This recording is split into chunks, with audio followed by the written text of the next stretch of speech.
आत्मविश्वास खो देने पर जीवन कैसे विफल होता है और आत्मविश्वास से भरा हुआ मनुष्य जीवन की जंग को कैसे जीतता है। अरे बहुत मेहनत की, अभी तक सफलता नहीं मिली, अब तो शायद कुछ होने वाला नहीं है, अब मेरे बस का नहीं है, मेरा भाग्य ही फूटा है। हारो पर हिम्मत मत हारो कि हार के बाद केवल जीत होती है। इस दुनिया में कई तरह के लोग होते हैं। कुछ लोग होते हैं जो किसी लक्ष्य के लेकर आगे बढ़ते हैं तो उसे पूर्ण करके ही दम लेते हैं, और कुछ लोग ऐसे होते हैं जो लक्ष्य की ओर बढ़ते हैं, भरपूर कोशिश करते हैं, पर पर्याप्त कोशिश करने के बाद भी यदि वांछित सफलता न मिले तो हिम्मत हार जाते हैं, हताश होकर के बैठ जाते हैं। जब मनुष्य के मन में हताशा हावी होती है तो उसके प्रगति के सारे द्वार बंद हो जाते हैं। संत कहते हैं हताशा हमारे जीवन की एक बहुत बड़ी दुर्बलता है। जीवन में ये स्वाभाविक है कि हम किसी क्षेत्र में लगे आगे बढ़े तो कई बार हमें विफलता का सामना करना पड़े। किसी खेल में खेलने वाला व्यक्ति हमेशा जीतता नहीं है, उसे हारना भी पड़ता है। एक और जीत है, दूसरी ओर हार है। हारना कोई बुरी बात नहीं है, लेकिन हार मानना बहुत बुरी बात है। संत कहते हैं हारो पर हिम्मत मत हारो। यदि तुम जीवन में किसी क्षेत्र में आगे बढ़ रहे हो, कदाचित तुम्हें वांछित सफलता नहीं मिल पा रही है, कदाचित तुम्हें हार का सामना करना पड़ रहा है, करो उसे स्वीकारो,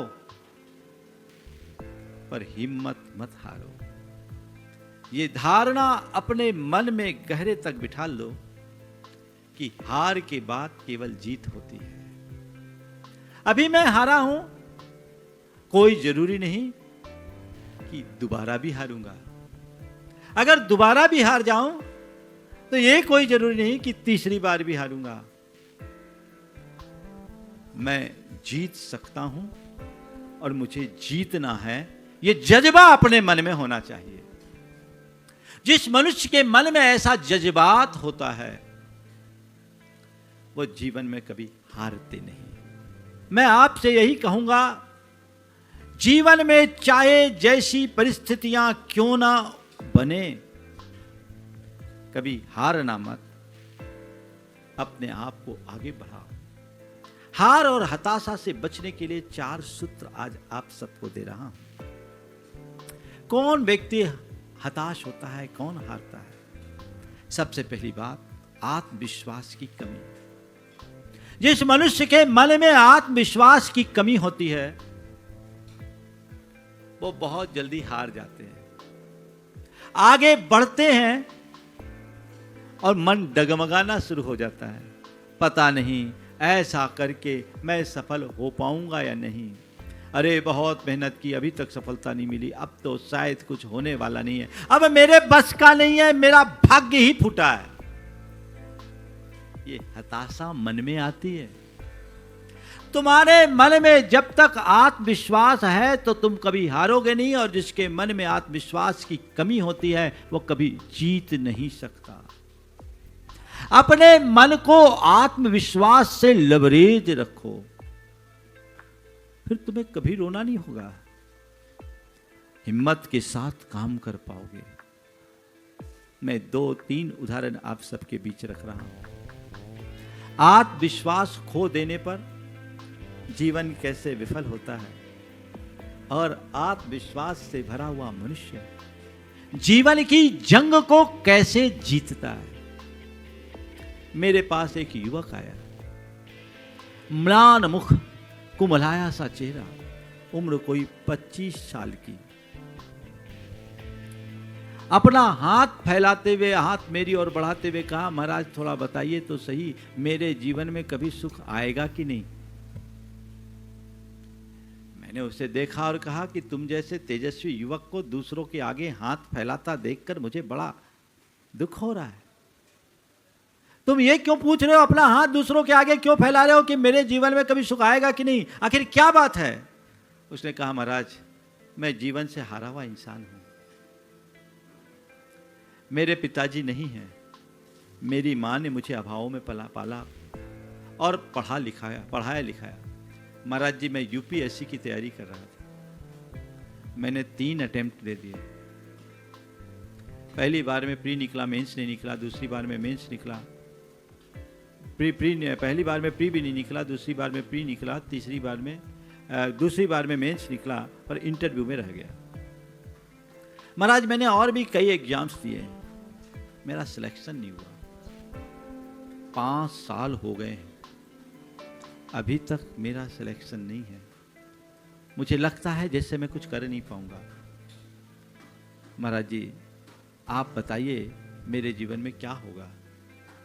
मैंने उससे कहा कि भैया तुम इतने हताश होकर मेरे सामने आए हो, तुम्हें पता है कि यूपीएससी में कितने लोग परीक्षा देते हैं? बोला महाराज जी लाखों। बोले उसमें मेंस में कितने का, प्री में कितने का सिलेक्शन होता है? हजारों।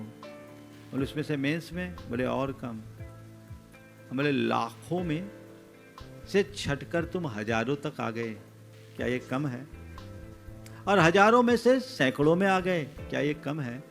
ठीक है, अभी तक तुम्हें इंटरव्यू तक जाने का मौका नहीं मिला, कोई घबराने की बात नहीं, पर कम से कम निकला तो। कई लोग तो ऐसे भी हैं जो कई अटेम्प्ट दे चुकते हैं और उनका प्री भी नहीं निकल पाता। तुमने कम से कम एक बार प्री निकाला, मेंस तो क्वालिफाई किया। चिंता करने की बात क्या है? नहीं महाराज बहुत टाइटनेस है, अब मेरे पास अर्थ का बड़ा अभाव है, मुझे लगता है मैं पढ़ नहीं सकूंगा, मेरे पास कोई साधन नहीं है, मैं क्या करूं? कभी कभी तो मन होता है आत्महत्या कर लो। बोले भैया तुम जैसे युवक ऐसा कहते हो, घबराते क्यों? अरे आज अपनी जीविका तो कोई भी चला सकता है, तुम हिम्मत रखो। एक रिक्शा वाला भी अपना पेट भर लेता है, एक पेपर बेच करके चलने वाला भी अपना पेट भर लेता है, तुम हताश क्यों हो रहे हो? एक ड्राइवरी करने वाला इंसान भी अपनी ज़िंदगी को गुजार लेता है। तुम तो पढ़े लिखे और ऐसे जो यूपीएससी कॉन्टेस्ट करने वाले हो, यूपीएससी की 3 बार परीक्षा दे चुके हो, तुम कोई साधारण व्यक्ति नहीं हो। तुम में असाधारण क्षमता है, अपनी क्षमता को पहचानो। और तुम्हें ये लगता है कि अब मेरा खर्च कैसे होगा? तुमने इतनी पढ़ाई कर ली, थोड़ी और मेहनत करो, तुम्हें पक्के तौर पर सफलता मिलेगी, मुझ पर भरोसा रखो। मेहनत करो, और नहीं है तो कहीं ट्यूशन पढ़ा करके काम कर लो, अपना खर्च निकालो। मैंने उसको झकझोरा। उसके मन में आया कि वाकई में बाबा कुछ ठीक कह रहे, वो जैन नहीं था, देहरादून का था। मैंने उसे झकझोरा और कह दिया मुझे भरोसा है तुम निकल सकते हो, अभी तो 4था अटेम्प्ट है और जब तक मनुष्य के पास अवसर है तब तक हार नहीं मानना चाहिए। उस समय 4 ही अटेम्प्ट होते थे, 1 अटेम्प्ट और दो। मेरे संबोधन के बाद उसने 4था अटेम्प्ट दिया, सिलेक्शन हो गया, 347वां रैंक आया, कस्टम में उसका सिलेक्शन हो गया। आज वो अपनी ज़िंदगी को आगे बढ़ा रहा है। उसने आकर कहा महाराज आपकी कृपा से मेरा उद्धार हो गया। मैंने कहा मैंने कोई कृपा नहीं की, मैंने तुम्हारे खोए हुए आत्मविश्वास को भर जगाया है। यदि आत्मविश्वास खो दिया तो सब कुछ खो दिया, और आत्मविश्वास तुम्हारे साथ है तो तुम सब कुछ खो करके भी पा सकते हैं। इसी आत्मविश्वास का एक उदाहरण है, अरुणिमा सिन्हा का नाम आप लोगों ने सुना होगा। अरुणिमा सिन्हा एक ऐसी युवती जिसे चलती ट्रेन से उतारकर फेंक दिया गया, जिसके दोनों पैर कट गए, घंटों वो वहीं लहूलुहान पड़ी रही। उसके बाद उसे कहीं से कोई सहायता मिली और उसका बाद में ऑपरेशन हुआ, दोनों पैर से वो हमेशा हमेशा के लिए अपंग हो गई। लेकिन धन्य है, उसके मन में आया मुझे हिमालय चढ़ना है, मुझे एवरेस्ट फतह करना है। सारे लोग कहे कि तुम और एवरेस्ट कैसे चढ़ोगी, बस मुझे चढ़ना है, मुझे भरोसा अपने आप पर, मैं चढ़ लूंगी। उसको वैसे ही मार्गदर्शक भी मिल गए। अपने आत्मविश्वास के बदौलत उस अरुणिमा ने कितनी चुनौतियों का सामना करते हुए, बाधाओं को पार करते हुए उस एवरेस्ट की चोटी पर चढ़ाई की, और हम सबके सामने एक बड़ा उदाहरण प्रस्तुत कर दिया कि तुम्हारे मन में जज्बात हो, तुम्हारे हृदय में पक्का आत्मविश्वास हो, तो तुम्हारे लिए कोई भी काम असंभव नहीं है। तो पहली बात, अपने आप को आत्मविश्वास से भर करके रखें। आत्मविश्वास को कभी कमजोर ना होने दें। दूसरी बात, सकारात्मक सोचें। जो लोग नकारात्मकता से ग्रसित होते हैं वे बहुत जल्दी हताश हो जाते हैं। उनकी आत्म क्षमताएं कुंठित हो जाती है। उनके मन में अपने आप पर भरोसा और विश्वास नहीं रह पाता। अगर सोच सकारात्मक होगी तो ये सब बातें अपने आप जीवन में घटित होने लगेगी। अपनी सोच को सकारात्मक रखें। हर स्थिति में सकारात्मकता का ध्यान रखें। कहीं से किसी भी स्थिति में नकारात्मकता को हावी ना होने दें। जो है वो मैं कर सकता हूं। दो तरह के लोग होते हैं। एक वे जब उनके सामने कोई सवाल आता है तो कोई काम आता है तो सोचते हैं कैसे होगा। सवाल आने पर सोचते हैं कैसे होगा। और दूसरे वे हैं जो सवाल आने पर सोचते हैं कैसे करना है। तुम अपने सामने आने वाली चुनौतियों का सामना करते वक्त क्या सोचते हो? अब ये कैसे होगा या कैसे करना है? कैसे होगा सोचोगे तो हार जाओगे, और कैसे करना है सोचोगे तो कभी कोई तुम्हें हरा नहीं सकता। हमेशा जीत होगी। जो मेरा लक्ष्य है उसे मुझे हासिल करना है। कैसे करना है ये सोचकर चलो। कैसे होगा ये मत सोचो। नकारात्मक सोच के व्यक्ति के सामने 100 सवाल खड़े हो जाते हैं। वो 50 प्रकार की बातें लाकर खड़े कर देता है। इसमें ये प्रॉब्लम, इसमें ये प्रॉब्लम, इसमें ये प्रॉब्लम। ध्यान रखना, नेगेटिव थिंकिंग केवल प्रॉब्लम को ला करके खड़े करती है और पॉजिटिव थिंकिंग में केवल सॉल्यूशन होता है। नकारात्मकता समस्याओं को खड़ी करती है और सकारात्मकता में समाधान है। यथार्थता देखा जाए तो नकारात्मकता स्वयं में एक समस्या है। इस समस्या से मुक्त होइए। अपनी सोच को सकारात्मक बनाए रखने की कोशिश कीजिए। जीवन में कभी कोई भी ऐसी स्थिति आएगी, मन घबराएगा नहीं, हताशा नहीं होगी। आप हर जगह रास्ता निकाल लोगे। मैं आपको अपनी एक बात बताता हूं। गुरुदेव की आज्ञा से हम लोगों का एक जगह चातुर्मास निश्चित हुआ। वो इलाका ऐसा था जहां कुछ ऐसी अप्रभावनाएं हो चुकी थी कि लोगों का मन मुनियों से उचट गया था। हमारा चातुर्मास निश्चित हुआ, गुरुदेव की आज्ञा, हम लोग गए। थोड़े लोगों में उत्साह था, आए।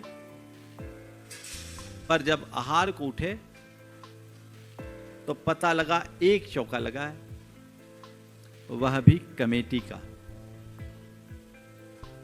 और उसमें पड़गाहन में पुरुषों के नाम पर केवल एक कर्मचारी। मुझे ब्रह्मचारी ने आकर बताया, महाराज यहां तो कोई भाव भक्ति ही नहीं दिख रही।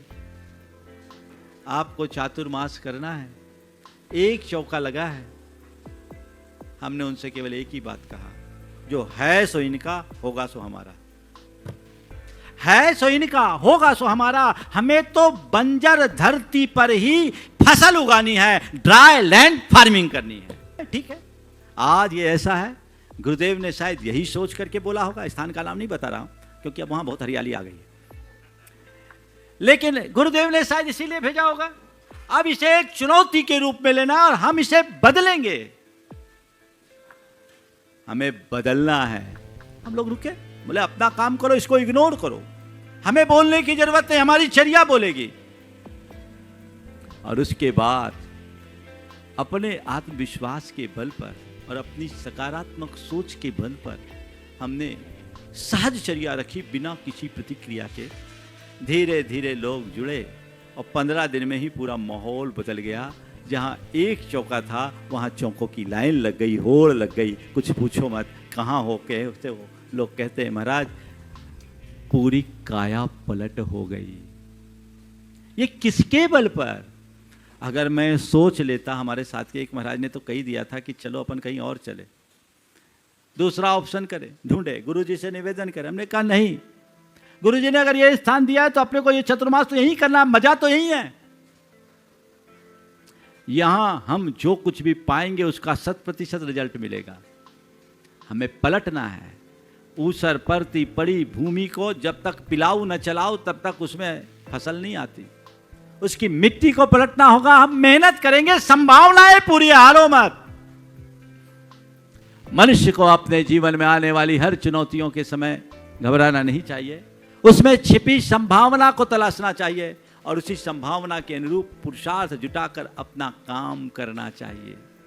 कभी नकारात्मक मत सोचिए, सकारात्मक सोच करके चलिए।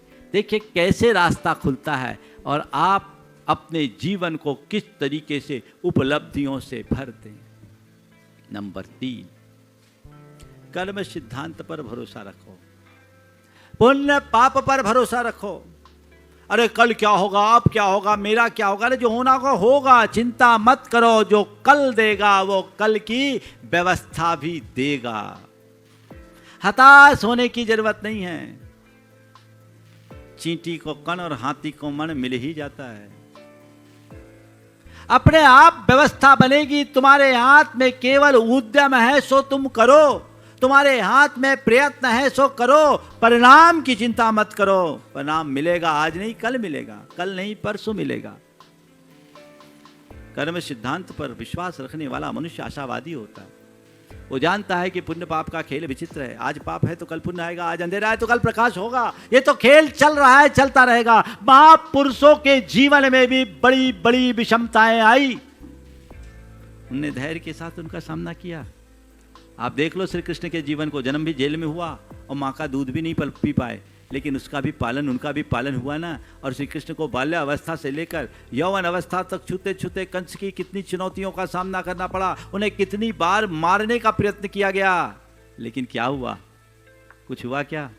ध्यान रखना, जब तक तुम्हारा पुण्य का उदय है तुम्हारा कोई बाल बांका नहीं कर सकता, और पाप का उदय है तो कोई बचा नहीं सकता। पर कभी पापोदय आया है तो एक समय खेल बदलता है, ये समझ लेना। कभी कंस का पुण्य था तो पाप आया, और जब श्री कृष्ण के पाप के कारण उन्हें जन्म के बाद ही बाहर जाना पड़ा, पुण्य आया तो पूरी कंस की तख्ते को ही पलट दिया। उनने कंस का ही हमेशा हमेशा के लिए अंत कर दिया।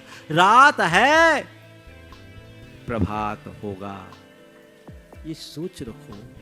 पुण्य पाप के फल पर विश्वास रखोगे तो आशावादी दृष्टि जमेगी, और यही आशावादी दृष्टि, यही आशावादी सोच तुम्हारे जीवन को सुंदर बनाएगी, बेहतर बनाएगी। कभी हताश मत हो। ठीक है, आज खराब है कल अच्छा होगा, आज बुरा है कल ठीक होगा, अभी अंधेरा है फिर उजाला होगा। घबराना कभी नहीं है, हताश मत हो। ठीक है, धीरे धीरे धीरे धीरे काम होगा। आगे बढ़ो, आगे बढ़ो, आगे बढ़ो। हमने सुना है दिल्ली पर कितनी बार चढ़ाई की, क्या नाम था उसका?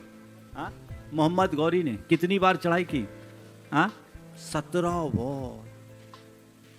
थोड़ा सोच सकते हो, मोहम्मद गौरी ने 17 बार चढ़ाई की। थोड़ा विचार करो कैसा लगता होगा। पहली बार चढ़ाई की, सेना के साथ दल बल सहित आक्रमण किया और हार कर लौटा। क्या मुंह लेके गया होगा?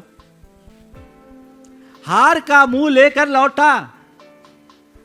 क्या स्थितियां फेस करनी पड़ी होगी, लेकिन हारने के बाद भी वो हारा क्या? नहीं। ठीक है, अभी मैं हार के आया हूं पर मुझे जीतना है, मैं जीतूंगा, ये विश्वास उसके मन में था।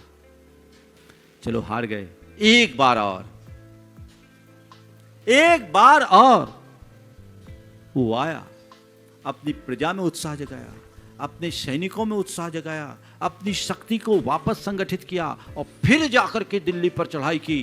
पर ये क्या, इस बार भी हार गया। हार का मुंह लेकर के फिर गया। लोगों ने क्या, ये क्या हो गया? बोले कोई बात नहीं, एक बार और। कितने लोगों को समझाना पड़ा होगा, उसके सैनिकों के मनोबल को बढ़ाना पड़ा होगा, उनके सैनिकों के परिवारजनों को समझाना पड़ा होगा, जो सैनिक उसके मारे गए उनके परिवार के लिए उसे सोचना पड़ा होगा, राजकोष के वित्त को प्रबंध जुटाने के लिए उसे मशक्कत करनी पड़ी होगी। लेकिन फिर कहता एक बार और। फिर गया, फिर हारा, फिर क्या कहता है? एक बार और। है ना? कितनी बार हुआ?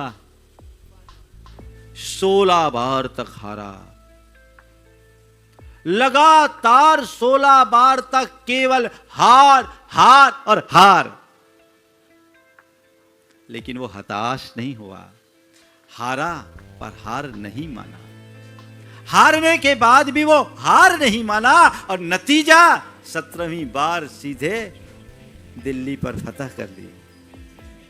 बंधुओं, हर क्षेत्र में मनुष्य के मन में यही भाव होना चाहिए, चाहे जो हो हारना नहीं है।